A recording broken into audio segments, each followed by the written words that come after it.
முருகனுக்காண்டி தினமும் மலை ஏறும் மாடு. இப்படி ஒரு அதிசயமான விஷயம் எங்க நடக்குதுன்னு பாத்தீங்கன்னா ஈரோடு மாவட்டம் சென்னிமலை முருகன் கோயில தான். கோயிலோட அடிவாரத்துல உள்ள தீர்த்த கிணறுல இருந்து தினமுமே ஐயர் 2 குடங்கள்ல புனித நீர் கொண்டு வராரு. அந்த 2 குடங்களையும் சுமந்துகிட்டு தான் இந்த மாடு தினமுமே மலை ஏறுது.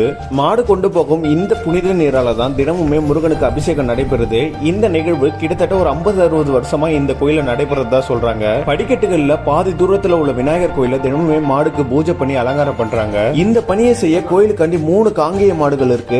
இந்த மாடுகள் தான் ஒவ்வொரு நாளும் ஒவ்வொரு மாடா மலை ஏறும். நம்ம பாக்குற இந்த மாட்டோட பெயர் சிங்கார வேலன். இந்த மாடு 13 வருஷமா இந்த கோயில இருக்கு. இது கூட சேர்த்து குமார், அதுக்கப்புறம் சண்முகம் சொல்லிட்டு இன்னும் 2 காளைகள் இருக்கு. இந்த மலையேறும் காங்கேய மாடுகளை பார்க்க ஒரு காட்டு யானை போல ரொம்பவே கம்பீரமா இருக்கு. இந்த பணியின் போது வழிநெடுக்கலையும் மக்கள் மாட்டை தொட்டு வணங்கி பூஜை பண்றாங்க. அதுக்கப்புறம் வாழைப்பழம் அகத்திக்கரையும் கொடுக்கறாங்க.